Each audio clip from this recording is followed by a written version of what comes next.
There's an isolated rural property in Pennsylvania, bordering the Allegheny National Forest, where something frighteningly strange is interacting with a house and the people who live there, making ape-like whoops and screams, slapping the walls, and even leaving physical traces.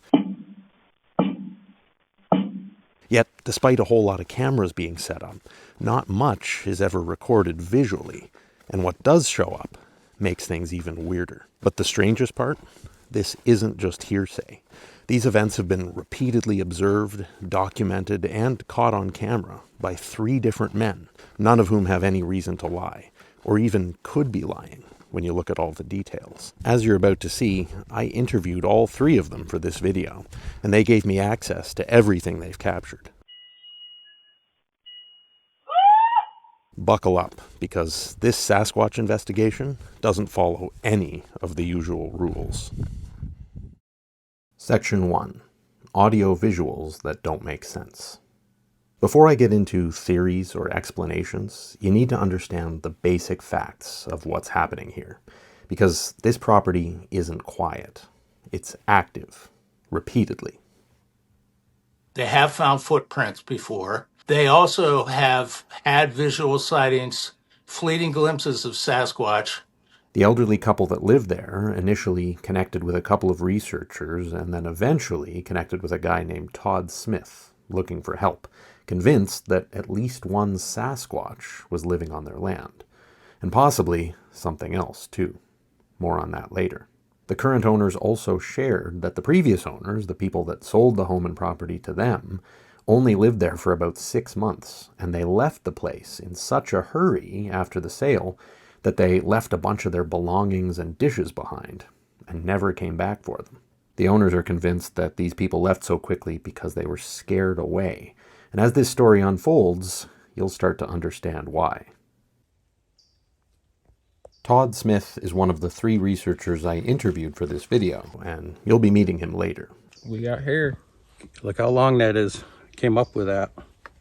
And by the way, when you do, you'll be introduced to a bizarre form of physical Sasquatch evidence that you've probably never considered before. But the activity certainly doesn't stop there. These homeowners have had objects inexplicably move or appear both inside and outside their house. Chairs moving, cabinet doors opening. They leave objects and take objects around the property as well. They've also reported strange floating lights that seem to move with some sort of intelligence. It goes from right to left in front of the lens of this camera, orb-shaped, and you can see through it.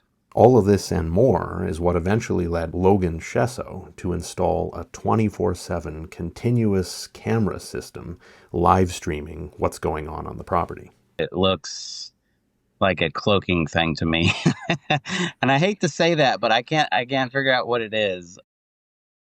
What makes this case different than your average Bigfoot hunt is that, again, Logan's camera system runs continuously in real time, and it can be viewed by anyone worldwide, meaning that the footage hasn't been selectively edited or manipulated in any way. Quick pause here for just a minute, because this case keeps circling back to the same idea over and over again. Something being right there, close enough to interact, and yet still not showing up exactly where you expect it to. And that's honestly how the internet works too. See, I'm constantly researching cases like this one, uploading footage, checking live streams, traveling for my work as a videographer, and heading out on occasional Sasquatch expeditions. That means airports, hotels, coffee shops, public Wi-Fi is basically a constant. And most people don't realize how much information they're broadcasting by doing all that. Your IP address, your location, your browsing habits, all of it is visible by default. That's why I use Surfshark. Surfshark is a VPN. That means it encrypts your internet connection and lets you control where you appear to be online. For me, it's not some abstract concept of privacy, it's everyday practicality. I'm logging into accounts, uploading large files, booking flights, checking maps, often on sketchy networks, and I don't want all of that tied directly to my real location.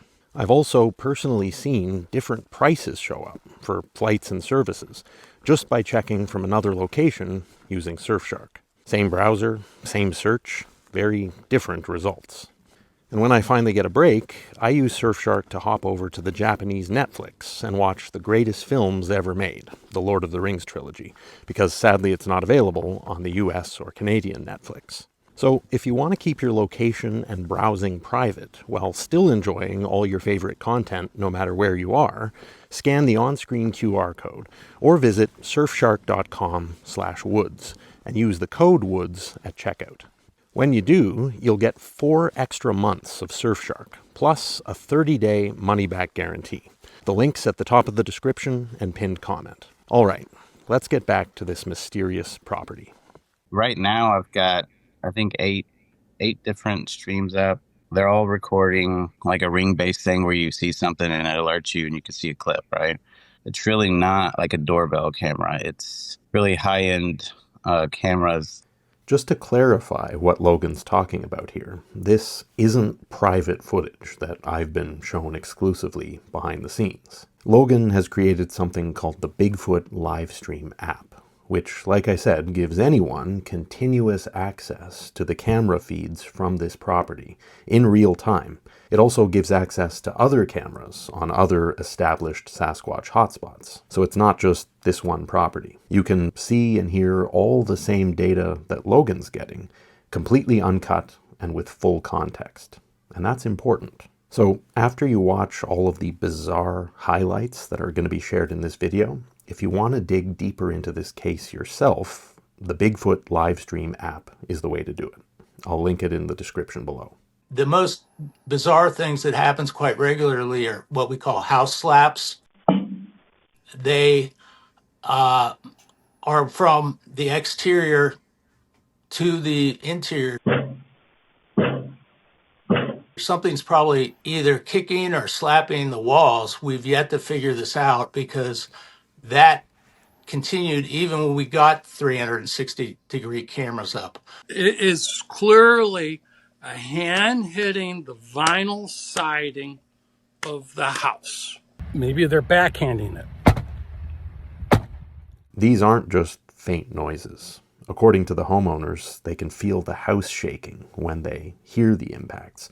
And sometimes they're powerful enough that objects actually fall from shelves in the house. I've had many times where I just got done setting up a window experiment and went around to have dinner or something, and they're pounding on the other side of the house saying, "Hey, come take a look." And it's like, already? It's like, you gotta be kidding me. The house slaps we've been documenting, they might occur before the snow every 3 to 5 days, sometimes every other night. It's usually 2 to 4 slapping sounds, and we don't even know for sure that they're Sasquatch related because we believe the house probably has a ghost. But the house slaps, as Bill calls them, are far from the only bizarre activity going on here. There are also loud, ape-like vocalizations that have been going on for months and months, captured on multiple exterior cameras.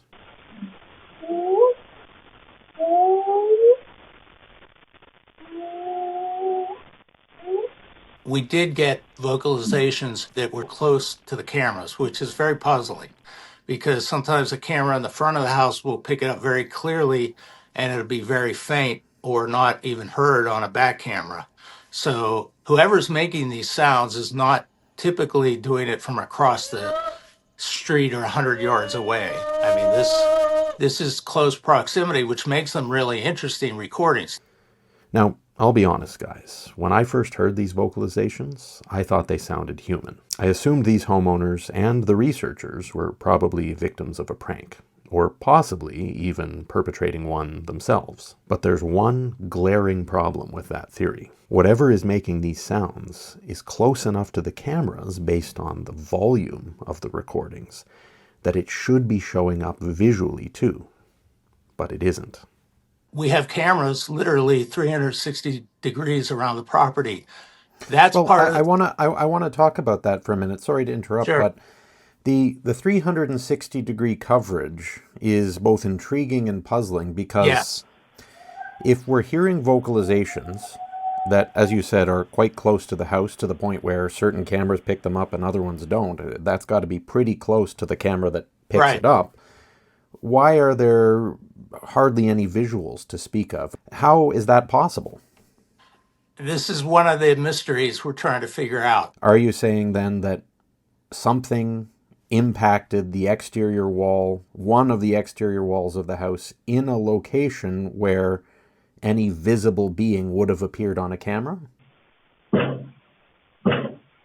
We don't know exactly what's happening with what we call house slaps.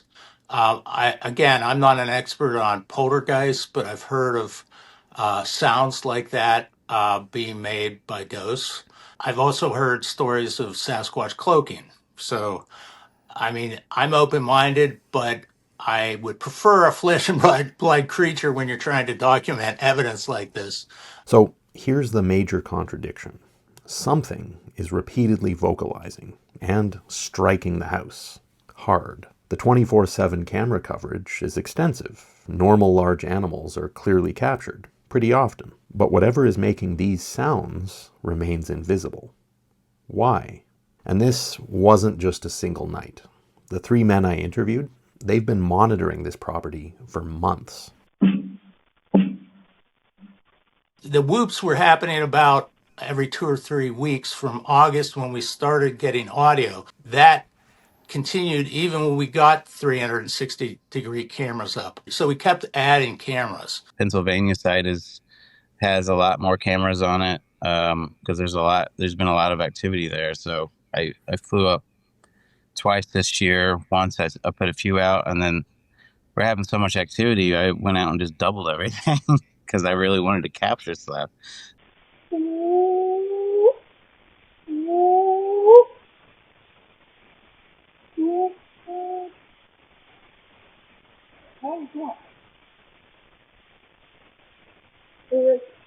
Are you liking this video, guys? I certainly hope so. I put a ton of work, time, effort, and research into these, so if you haven't already subscribed, it would mean a whole lot to me if you did. Thanks.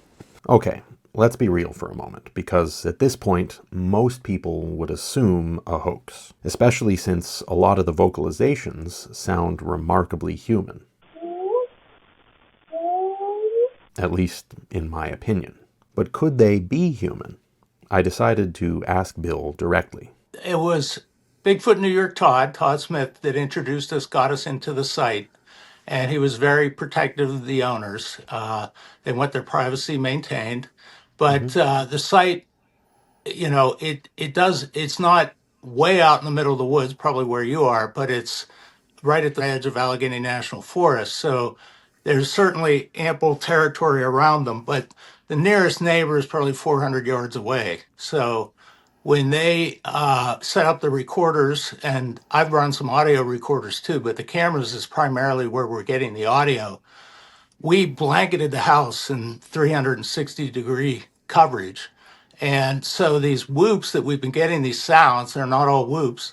We can eliminate anybody approaching and doing it, and they tend to be very close to the camera. So, the research location wasn't and isn't publicly known. The camera coverage rules out someone sneaking up unnoticed. But what about the homeowners themselves? I have spent time with the owners, and they're elderly, and they both have vocal cord issues. One's a cancer survivor of throat cancer, and the other has a serious condition that affects her throat. So I think we can eliminate them as the source.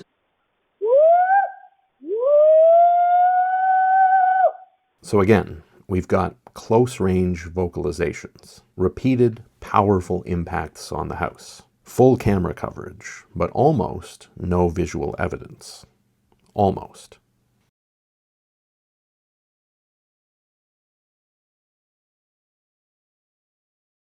there are a few fleeting visual captures. An indistinct shape passing right in front of a camera, for instance, that's mounted 8 feet off the ground.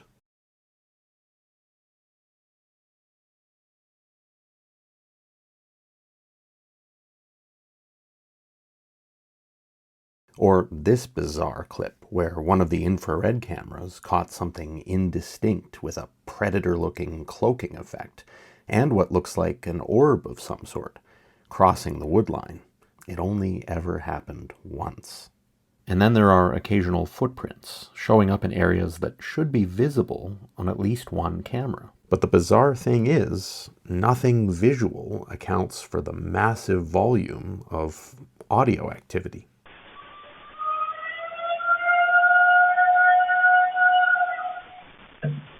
If it is Sasquatch, they're very elusive. I think we can all agree on that. Even the ability to come right up to cameras where dead spots have been greatly lessened or even eliminated, as you Right. said, and to vocalize right next to a camera and not show up visually.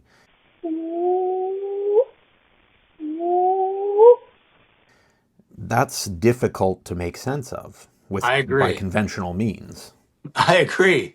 I mean, what we all hoped for was we were going to put up the cameras and get the culprit on video, coinciding with the audio. We thought it was a breakthrough. One night we had house slaps, and within 1 minute of vocalization. And so that to me was a correlation. Okay, clear. This is where it gets confusing because could a ghost be house slapping in response to a vocalization or vice versa? I forget which came first. It's puzzling. I don't have an explanation. And while some of the sounds have slowed down, other things definitely have not. I made a model of activity. It happens on right before a full moon most of the time. At least once a month, you'll hear some kind of vocalization. I'm not talking about like in the distant howl. I'm talking about close to the house. I did a complete walk around of their property line. So if a Sasquatch was coming in, you would see the footprints in the snow. The snow's nearly a foot deep right now. And so I was not seeing footprints, but the house slaps and the whoops, if you call them that, have stopped since the snow fell. The interesting thing, other paranormal like things have continued to happen. The latest one has been a window opening on its own, which has happened twice, one of which Logan got on camera.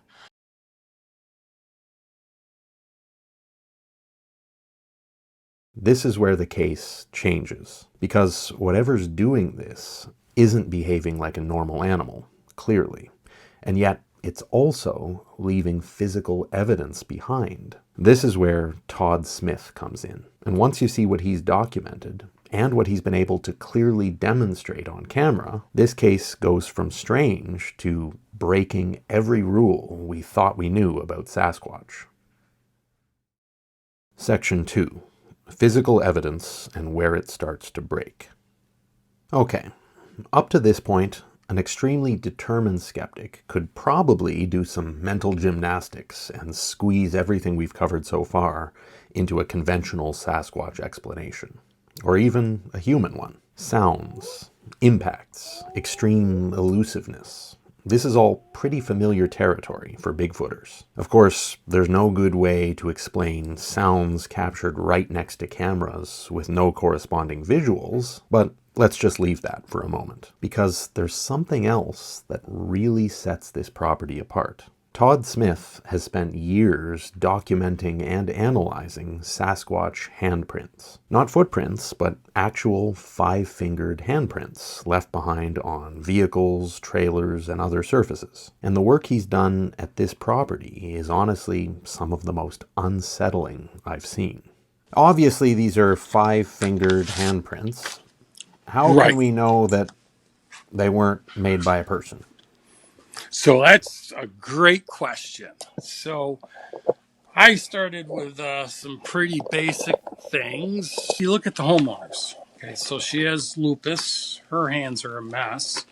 His one hand has lost a finger. The other one's bent. And in the stack, I have moved these. There is them laying their hands one on one over the other hands. Looking at it logically, this explanation alone doesn't rule out humans who aren't the property owners leaving these handprints. But there's an excellent and frankly rather unsettling reason why this is incredibly unlikely. And I'll get to that in a minute. First, you need to understand how incredibly meticulous Todd is in his examination and preservation of these handprints. Like a juvenile, but that could be hair. You know what? Look where it is. The palm of the hand, like that hair on the wrist. Look at the drag. So the touch up there, and there's a double touch there on that side. And then another good. He doesn't just photograph and film them. He actually lifts them like a police detective at a crime scene. What I'm doing first is, the measurement, the provenance of things. And I've probably already done the DNA lifting. Then I powder it. Then I lift it. That would be the camper again. But that's not even all he does. Most people, I don't think, realize the physical mechanics of a handprint and how sebum works, and you're actually able to pull potential DNA from that. Do you want to explain just how that works? Yes. This has given the best dermal ridges of all of them, of any of my I've had, and it's so thick. So these blank spots, what you see here, is where I did my DNA collection. I did the collection where there wasn't good dermal ridges represented. Oh, yeah. That's the original, and so that's chromatic dust I lifted. Okay, full stop here, because Todd just mentioned DNA extraction, and that's a pretty massive claim. So let's look at it closer. Turns out multiple sebum samples from these handprints have indeed been collected and sent out to various labs. I've verified that from multiple sources. But as far as actually getting these samples looked at, officially the work is ongoing, and so far, inconclusive. I've been told progress is being made, but honestly, the process I've heard described sounds like it's buried in way too much unnecessary paperwork and constant delays. This is just my personal speculation, of course, but it sounds to me like the whole thing slows down or stops the moment certain words enter the conversation. Words like Bigfoot. So again, officially, the DNA work from these handprints is in progress. But my personal theory? At some point, someone mentioned that the samples of sebum from these prints may be connected to Sasquatch, and that gummed everything up. This is really good. Oh, this is really... I'm glad you got DNA for it. But that's exactly why the handprints themselves matter so much, because the physical characteristics of them that Todd is going to share next are honestly really hard to explain away. Photograph captures a highly detailed, greasy, oily handprint on glass surface. The image was taken using green filtered infrared enhanced lighting. General. The hand contains 5 distinct finger streaks, each elongated and curved downward. The finger shows tapering and appears longer and more slender than typical human digits. The image shows no evidence of hoaxing or glove-based texture. Contact appears to be biological and bare skin. Finger analysis. The middle finger shows faint but visible dermal ridges. Dermal ridges. In other words, real fingerprint detail. By the way, Todd has his own YouTube channel where he's documented much of this research over the years, including lifts like this, other handprint cases, and even floating orbs and other bizarre events. I'll link his channel in the description below, so after this video, you can go as deep into Sasquatch handprints and other phenomena as you want. There you go. Right by where I'm at. Look at the dermal ridges on that. One of the things I appreciate most about Todd is that he doesn't jump to conclusions. No matter how compelling the evidence, he always maintains a healthy skepticism and refuses to rule out human interference. But like I hinted at earlier, there's a detail about these handprints that, in my opinion, clearly rules out a human culprit. It has to do with how these prints behave. See, Todd noticed something strange about them quite early on. When this happened, I was actually had the tailgate down, and they had footprint casts, and they've loaned people, and you know how delicate they are. So I'm gluing them back together, fix them, 6 of them. And they call me in for dinner. Come in for dinner. I come out an hour later, and she says, "Be careful. You know, I saw something black under your truck. Be careful of bears." Okay, and I come look around the truck. There's no bears there. Then she comes out in her cane a few minutes later. She goes, "You need to look for handprints." And it was raining. And you could see, so this is a fiberglass truck cap, tinted. You could see the water beating up, having its own surface tension, the molecules trying to come together to come through the greasy handprint. Almost like if you think of putting down a bumper sticker and you get the bubbles and you got to work the bubbles out of it. Well, there was 2 of them, and I have a video of them forming. But what I didn't know was what the creature also did was went over to the cab of my truck to look in the back seat. So this shows up days later. So the handprint was made in 2023. I lifted this handprint off my truck cap. Think of how many times car washes, the winter and everything. And this is what I was able to lift in 2024. It seems like it's a lot oilier than a human handprint would be. It is. And that oil, there is absolutely something with it. Watch the water bead up, and you saw it too, didn't you? How it grew. To test this extra oily handprint detail, I asked Todd to try something. Very simple, but very telling. I asked him to place a fresh handprint of his own next to a purported Sasquatch handprint that he claims was left on his vehicle while he was investigating this Pennsylvania property. 2 prints side by side on the same surface. Then I asked him to try to wash both of them off. So here's kind of my human marks. All right, so that, yeah, it looks like maybe when I close this up, but I mean, it just, boy, these creatures, once they touch some painted surfaces, this is aluminum, but when they touch definitely plastics, fiberglasses, powder coating, trims on your car, the handprints don't really come off. This is actually the second washing of these because I didn't hit record, and I made another set of handprints from mine more here.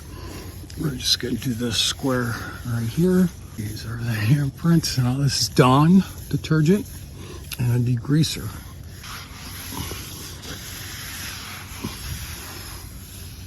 Jeez. I think they stand out even more. My handprints, obviously gone. But what they touch, there's something in them that etches into paints. Same surface, same water, same solvent, same effort. Very different results. But even that isn't the strangest part. What's weirdest about these handprints isn't just their properties and when they appear. It's when they don't appear. Here's the problem with the handprints and the house slapping. I can replicate the sound of the house slaps. I have the exact same siding on my house, and when I touch it with my hand, I can leave a handprint because the oxidation. Right. I've never found a handprint of where they're slapping the house, making the noise.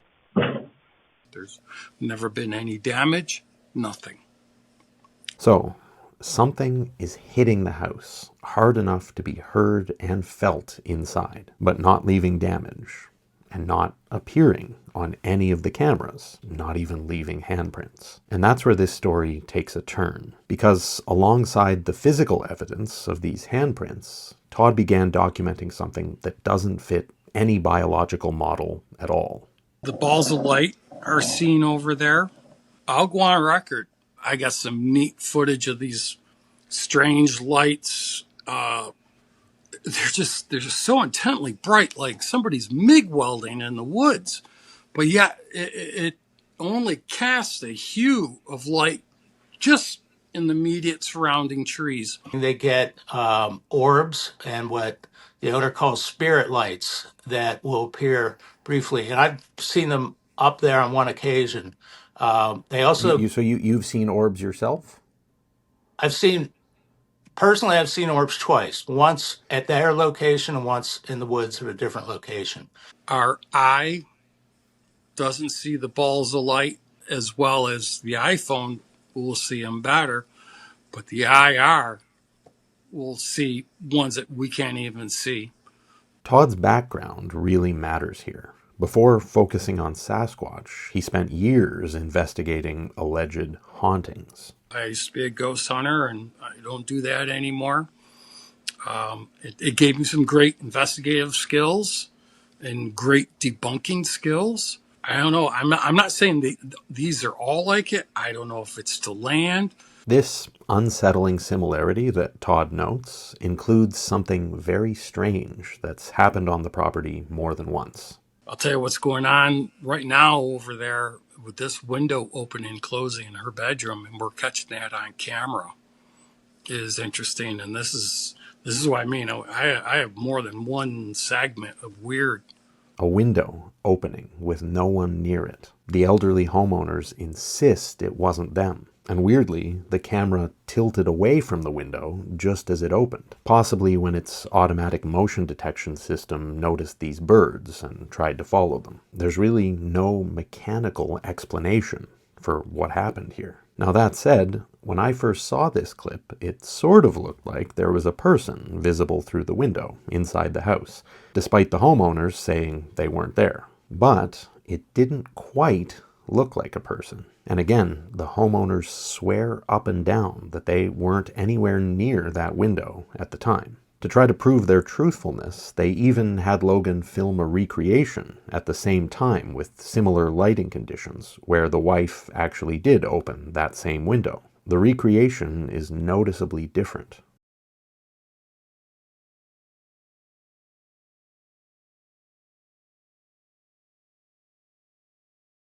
At this point, the lines really start to blur. Physical handprints with dermal ridges, months of audio evidence consistent with known Sasquatch vocalizations,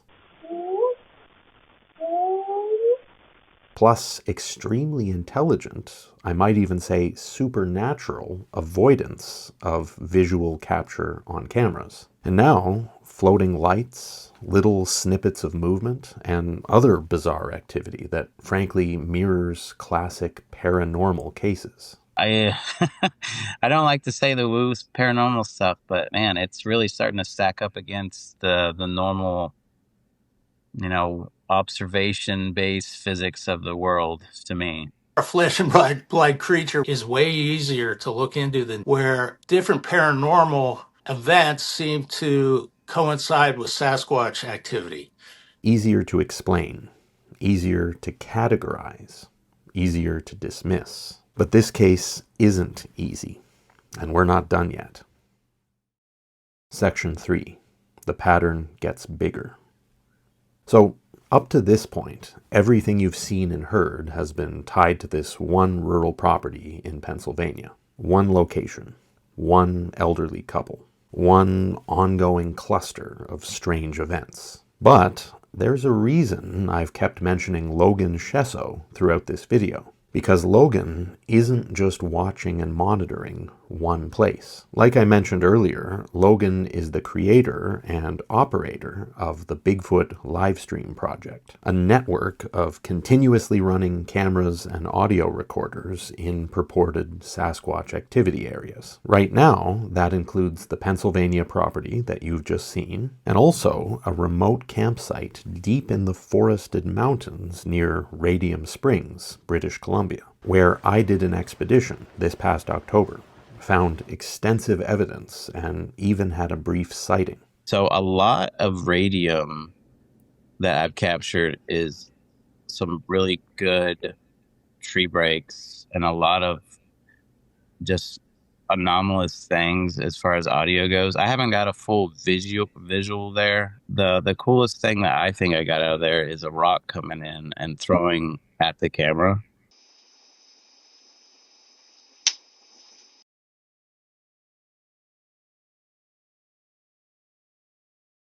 What makes Logan's setup different isn't just the locations, it's how the data is captured. These aren't just isolated motion-triggered clips.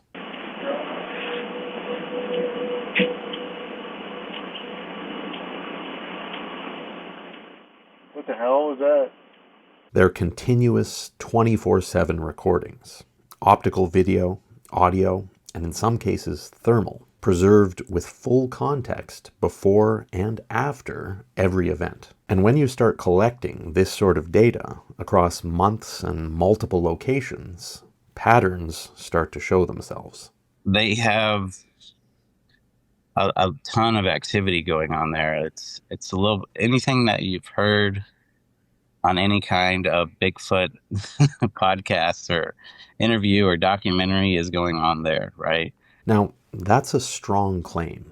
So I decided to push him on the first thing I'm certain skeptics are going to say, because it's what I was thinking. Is there any chance that a person could have found out what you were doing, what your goal was, Sasquatch research, and where you were doing it, the location of this property? Could someone have found that out and snuck onto the property without being detected by any of your cameras to prank you? I mean, if I'm going to put a number on it, I'd say it's a 1 in a million, because there's only about 6-7 people that knew that was going to happen. And 2 of them are the property owners.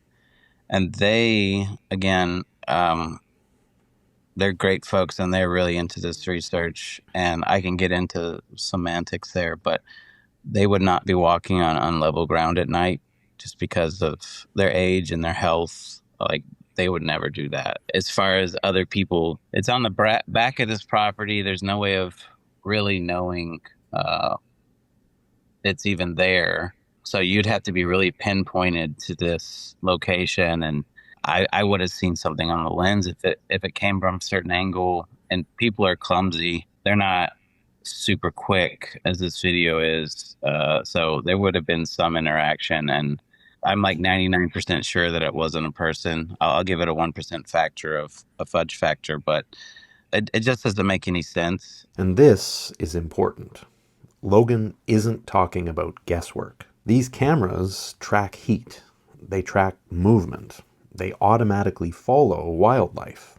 And yet, I want to say there's 9, 10, 11 different vocalizations we've captured. You think that something would pick up something. It's even hard to figure out where they're hitting the house most of the time. And it seems like they like to do a certain front corner of the house, but they'll mix it up and do the back. So I'll be looking at the front, focus on this, like kind of their bedroom window on some of these cameras, just to see if I can see any kind of thermal or optical or anything. And they'll go right to the back. And it's frustrating, but even that, like I'd be pointing towards the angles and you'll hear the slaps and you don't see anything on the video. You hear it on the waveform on the audio. It's definitely there. The property owners hear it. They'll text me and say, we just had activity. I can't see anything. I can't explain it. And I literally have 40, 50 clips of these big house bangs. Like some of them are light slaps, but some of them are like it's like someone has their fist and they're hitting the side of the house. It's so loud. I mean, their pictures would fall off the wall. It isn't just audio either. You've seen the few visuals that have been captured, but I decided to dig into more of the details around those. And when I did, it got even stranger. There's a big bush right there, and you see something, you see the heat thermal go, and you start seeing the heat signatures come, and you see the bush. But then you see, like, it looks like the top of a head. I'm making assumptions because I don't know for sure. But from my perspective, it looks like the top of a head of a juvenile, or a smaller, younger adolescent Bigfoot. There's one very brief capture where something very quickly passes in front of a camera and obscures it, and the camera briefly focuses on it, and you can see for a moment a little bit of texture, but again, way too close to tell what it is. This particular camera that this being moved in front of is 8 feet off the ground. Yeah, this one is another head scratcher.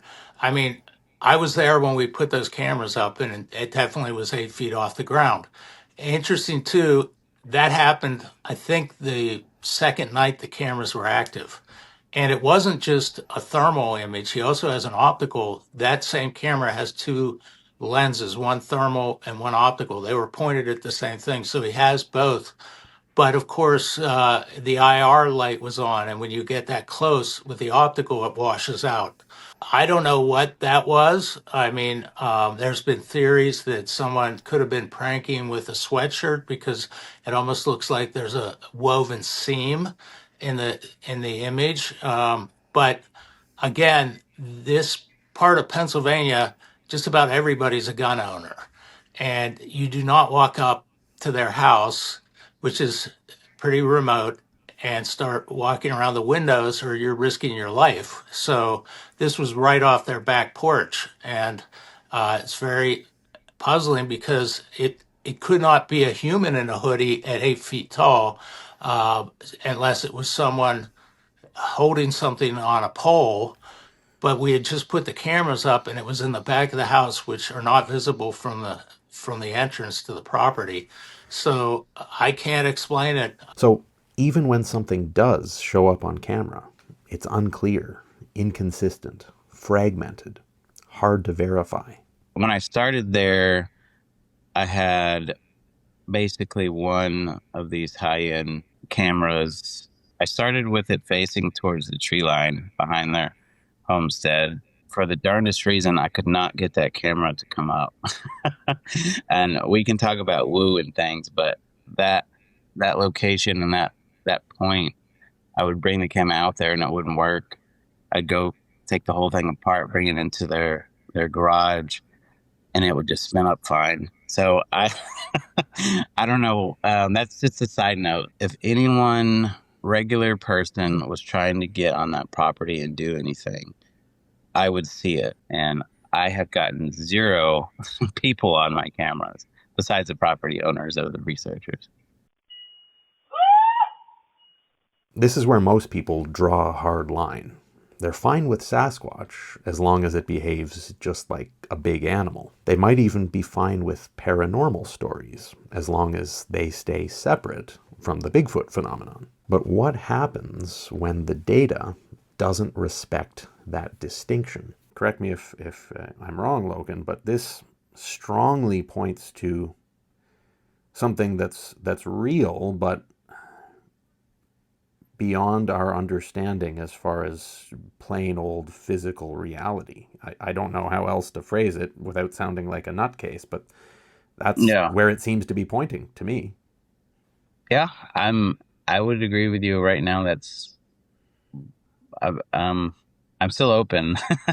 But right now I can't come to a conclusion that makes sense on a lot of this activity. At least not sense from our perspective. So I don't know. I don't know. I don't know what's going on. Maybe someone watching this can give me more data because they're having the same events, right? I mean, this site is like a gold vein. There's a lot of activity here. But this is just one property. If it's happening here, it has to be happening other places too. There's one last thing you should know. This case isn't finished. See, while I was working on this video, literally in the middle of editing, I was getting messages from the researchers involved saying that new activity is happening, new vocalizations, more anomalous light activity, more data being logged. So what you've seen in this video isn't just another story from the past. It's an ongoing situation, and it's being documented in real time. Hey, Robert. Just keeping you posted here. We just had some orbs fly through some trees last night. That's pretty strange on the video here. Also have the dual thermal looking in the same area, and I can't see anything on the thermal that would produce heat other than a deer in the middle. Pretty interesting. So what's the real takeaway here?